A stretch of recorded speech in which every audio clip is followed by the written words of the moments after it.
Hello, I'm HQ of HQ Reacts. If you find yourself here and you're not subscribed, please like, share, and subscribe. If you find me on other social media platforms, please follow me, like, share, and subscribe. We are trying to get to 5,000 subscribers. So, you can catch me on Facebook, YouTube, Instagram, and TikTok.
Hey, this is HQ in the house. HQ in the house. We are doing an overview of Haiti. The Haitian people are here and they are about to lose their TPS status come September, but I think it's been pushed back to February. So let's get into what we're talking about when it comes to Haiti. Okay, it's a country of Haiti located in the Caribbean on the island of Hispaniola. It shares the island with the Dominican Republic. Here's what Haiti is like: history, culture, challenges, right? 11.6 million people. Language is Haitian Creole. Port-au-Prince, capital. It's the first free black republic. It once was a French colony called Saint Dominguez, known for its brutal slavery and sugar plantations. 1804, first black-led republic and the first country in the world to abolish slavery after a massive revolution. The culture is rich in music, religion, and voodoo. It's a blending of African, Caribbean, and Catholic beliefs, okay? So, cuisine is spicy, flavorful dishes, fried pork, black mushroom rice, spicy pickled vegetables, okay? And what are the challenges in Haiti? Is poverty, extreme poverty. Haiti is the poorest country in the Western Hemisphere. Over 60% of the people live below the poverty line. Woo! Many lack clean water, electricity, healthcare, or stable housing. Natural disasters. Haiti is often hit by earthquakes, hurricanes, and floods. Woo! Damn. 2010 earthquake killed over 200,000 and destroyed much of Port-au-Prince.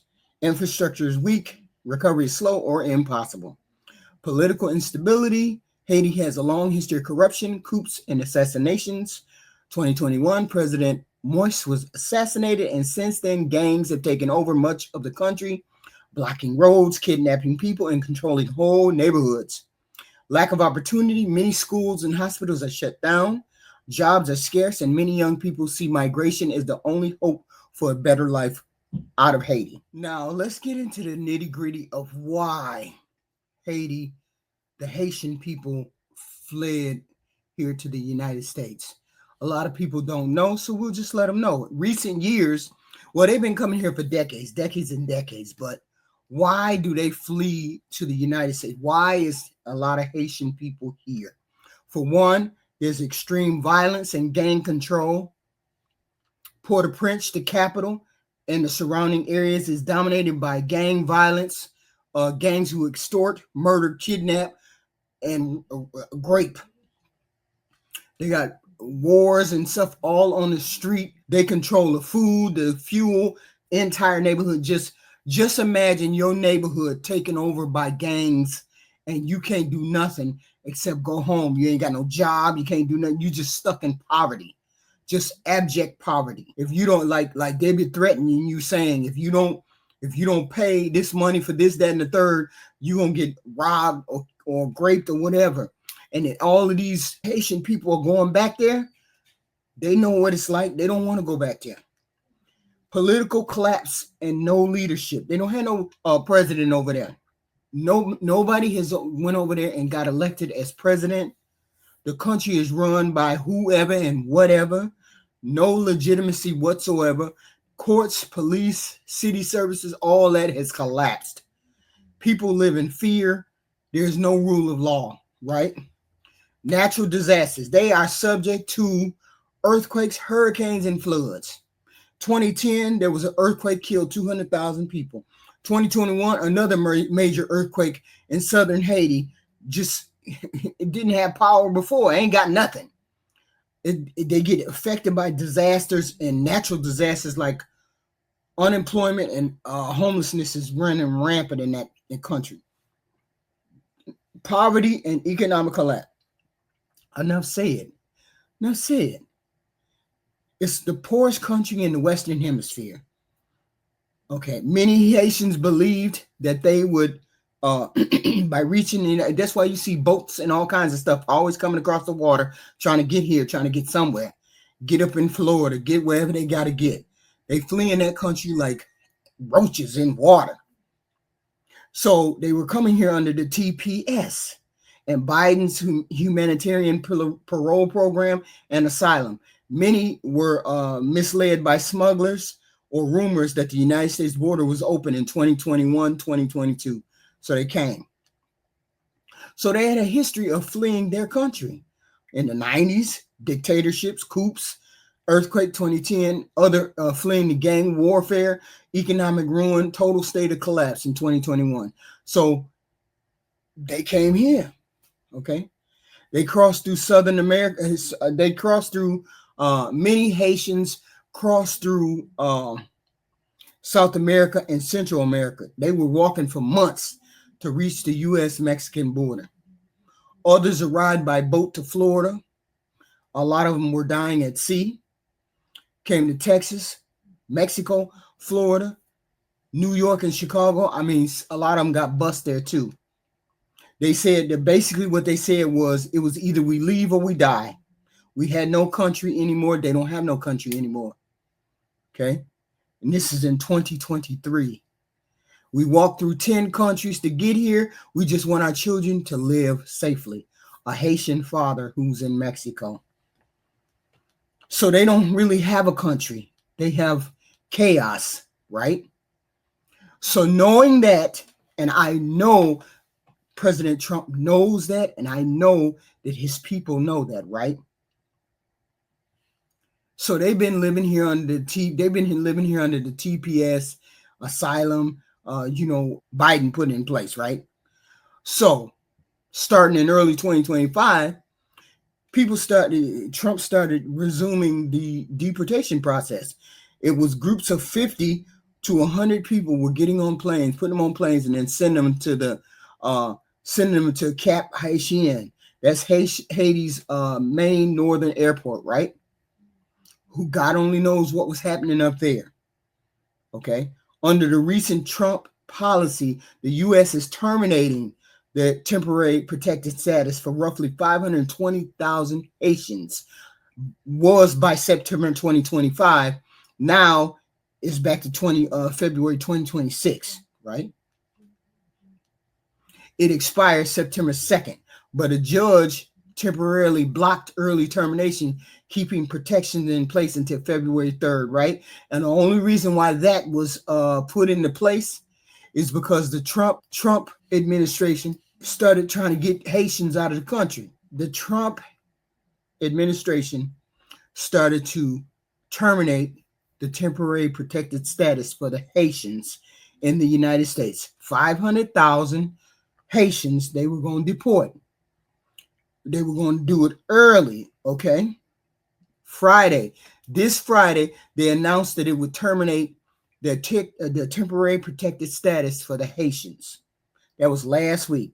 So they set the groundwork for hundreds of thousands of Haitians to go back to be deported once they stuff terminates September 2nd. The termination of the temporary protection status would have sent them right back to that country where it's unsafe, unstable, no government, no food, no jobs, and gang violence.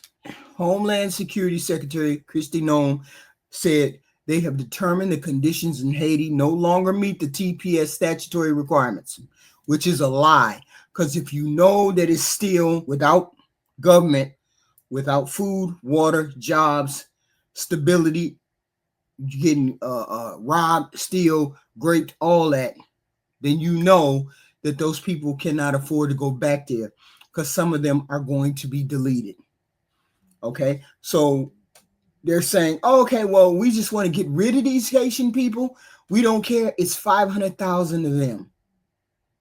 They said Haiti is safe for Haitian citizens to return home, but the country still remains at a level 4 by the State Department, which is a no-travel zone due to the risk of kidnapping, crime, civil unrest, and limited health care. Haiti was also put on the ban list, the new travel ban by President Trump.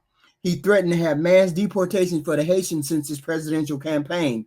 So when Kristi Noem came out and said that on Friday that we were terminating y'all stuff and y'all got to leave December 2nd, you Haitians, the Haitians went to the court and the court said they didn't got to go nowhere until at least February 2026, and then we're going to revisit that issue. But this is Trump's way of cracking down on Haitians and other people. He just big old swaths of people leaving. That's what he's planning to do, to knock big old groups of people off the rolls. So that's what he planned to do. He's knocking a group of y'all off the rolls. They know they can't go back there. There's nothing for them back there, and once you get off the plane in the main city, there's a problem. So it was blocked by a judge. The judge blocked it yesterday, said they don't have to go nowhere until they make another decision. The Department of Homeland Security had in February rescinded Democratic President Joe Biden's extension through February 3rd. Okay. Now, U.S. District Court said Kristi Noem did not follow instructions and a timeline mandated by Congress to reconsider the TPS designation for Haitians. Secretary Noem does not have statutory or inherent authority to partially vacate a country's TPS designation. Plaintiffs are likely to succeed on the merits. Okay, so basically that means also Haitians' interest in being able to live and work in the United States far outweigh potential harm to the U.S. government, which remains free to enforce immigration laws and terminate TPS status as prescribed by Congress.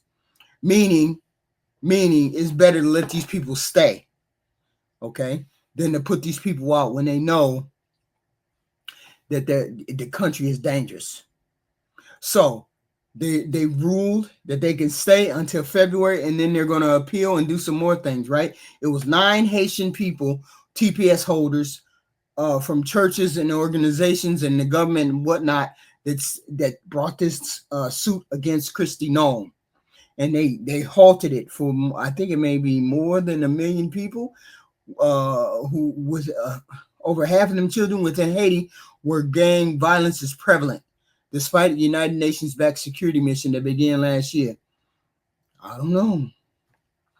It's out of control. The country is out of control, and there's nothing that they can do, right? The whole point is these people can't go back there.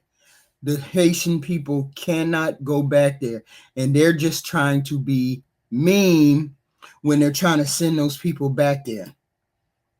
And I get it. The Trump administration thinks they have a mandate, thinks they had a mandate for all of these people to get out of the United States. But we did not have a mandate where we wanted to kick people out into these desperate these desperate circumstances. Okay, these are desperate circumstances that these Haitians are under. Okay, the political instability and violence, extreme poverty, those are the worst kind. They are the poorest country in the Western Hemisphere, which means they need help somehow, some way. Otherwise, many people must be getting deleted, taking dirt naps, all that good stuff there. So if we send 500,000 people back there from the TPS program, at least 100 of them are going to get deleted, maybe even more, because gangs run the streets, gangs run the offices, gangs have control of everything. And the only way for them to be safe to go back there is if somebody takes control of the country. I don't understand why nobody has taken control of the country. There's humanitarian soldiers there, I guess, but that doesn't mean anything, because usually that means that you don't stand in the way of certain things, and these people are going to continue to run whatever they want to run the way they want to run it in their country, right? So to send these people back there, that would mean that these people are in trouble, in jeopardy, and there's going to be a lot of people who get raped, kidnapped, dirt naps, you name it, it's going to happen. Okay, so I don't believe in you just deporting the Haitian people just like that when there's a humanitarian crisis, a security crisis, every front. This country has crises going. Ain't no way you should send human beings back there. But then we brown people, so black people, so they may not care. You know what I'm saying? They may not care. But then again, I haven't seen Biden or Obama do anything about it either. So my question is, why we just won't take over the island? Why we can't do that? Why we can't take over Haiti and try to figure out what we can do with the people that live there? Okay, I don't understand it. I understand why these people came. I understand that. After reading about it, I get why y'all over here. Okay, so somebody need, if there was not a country that needed to stay, y'all are the ones that need to be over here to stay, to save you all's lives, the lives of your children, lives of your family, however it needs to be done. Ain't no jobs over there, ain't no water, ain't no clean air, ain't no clean. I get why y'all want to stay, but you got this president, and if you all had the ability to vote and you voted for this president, have at it, Hoss. It's all on you. But I hope y'all didn't do that. I hope you didn't vote for him. I hope you took a look at all of the platforms and said we couldn't vote for this person. But now we here. We here. And I just don't understand how y'all gonna get saved. I just don't understand how you're gonna get saved. Oof, that's rough. And I feel for y'all deeply.